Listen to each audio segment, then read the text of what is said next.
Okay, so you were initially drafted into the U.S. Army in October 1945, is that correct?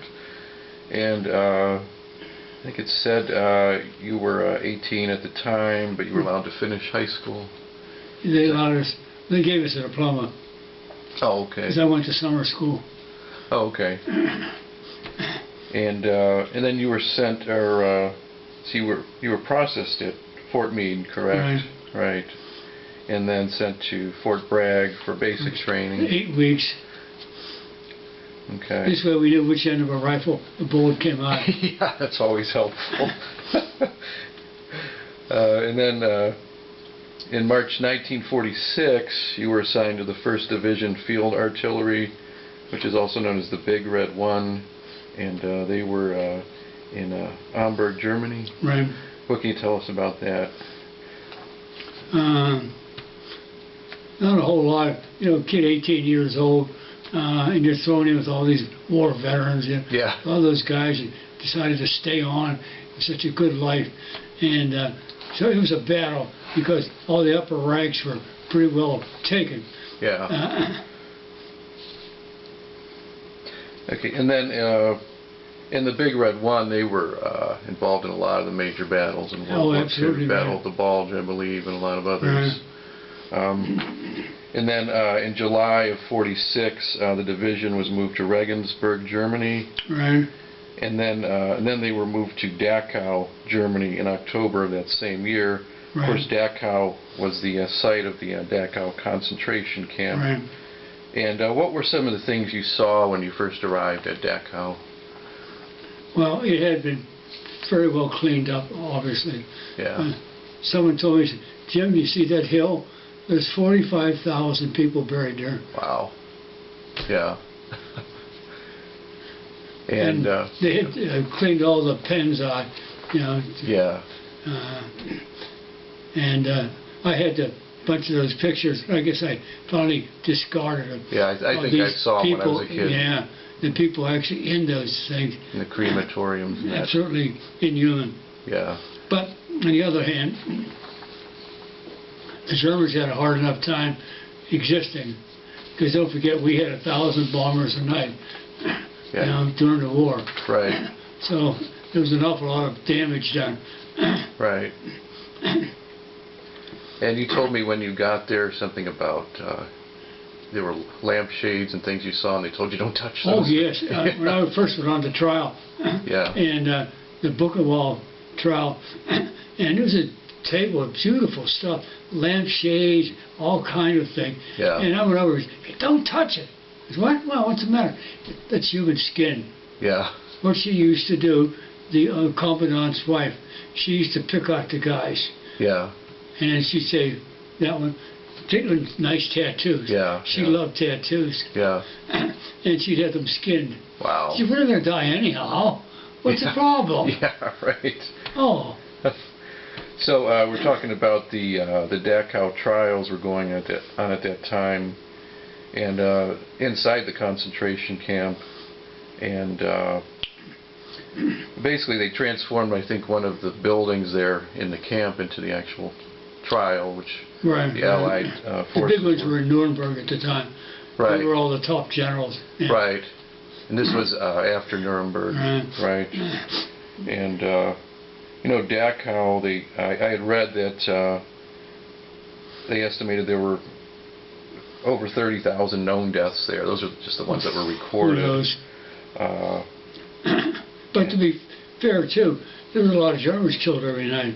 Oh, yeah. We were killing thousands of Germans every night with the bombers. Right. And during the trials, you know, what can you tell us about the trials? Like, what were your duties and so forth?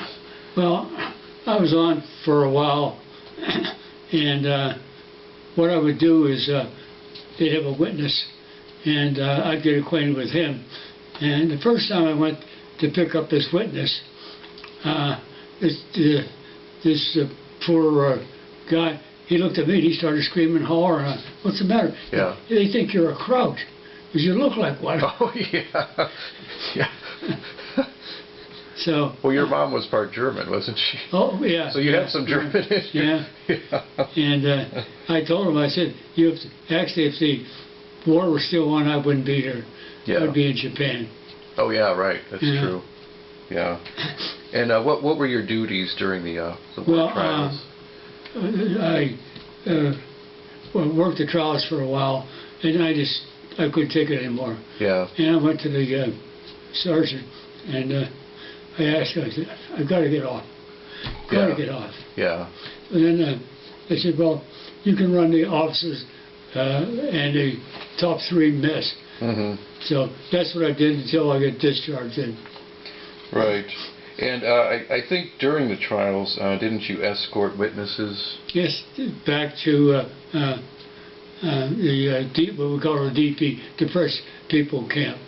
Right. Otherwise, they would gain weight, about an ounce of lead in their head. Right. And I think you said the trial going on at that time were the Buchenwald. Yes. The staff of Buchenwald concentration camp.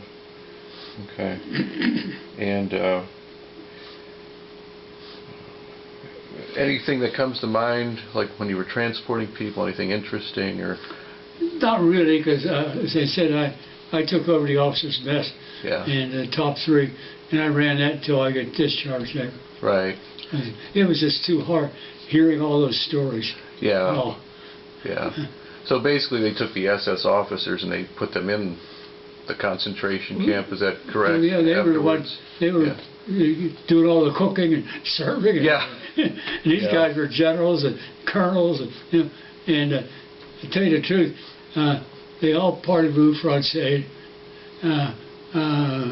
Capretto Espinol, and of course English, better than English than I could speak. Yeah. These people were well educated. Right. So they were kind of like the cream of the crop among the elite of the elite. Yeah.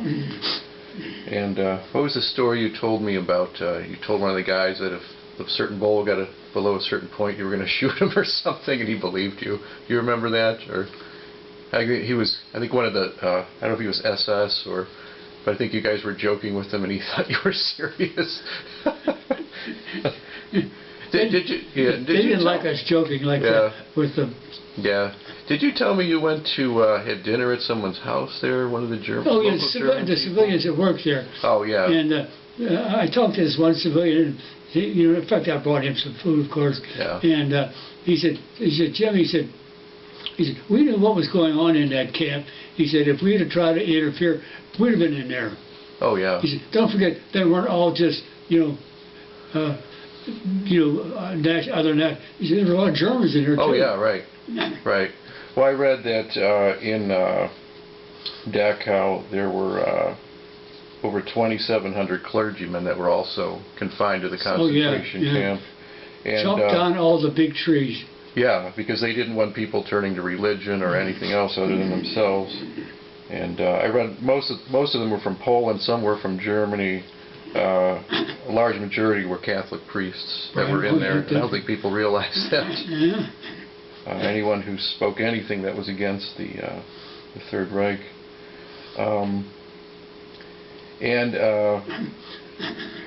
You told me, being from Pittsburgh, that you were able to pick up KDK radio over there. Well, it was one lunch I went to, one of the civilians, and I looked at the radio, and there was KDKA on.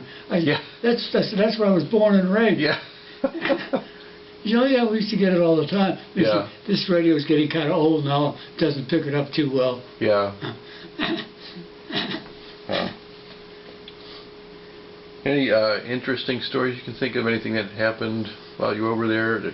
Well, you compare, what I had to go through with the guys that were in before me. Yeah. Yeah. The invasion, and at least I wasn't involved in the combat. Right. I was short of that. Thank heaven. Right. So basically, that was the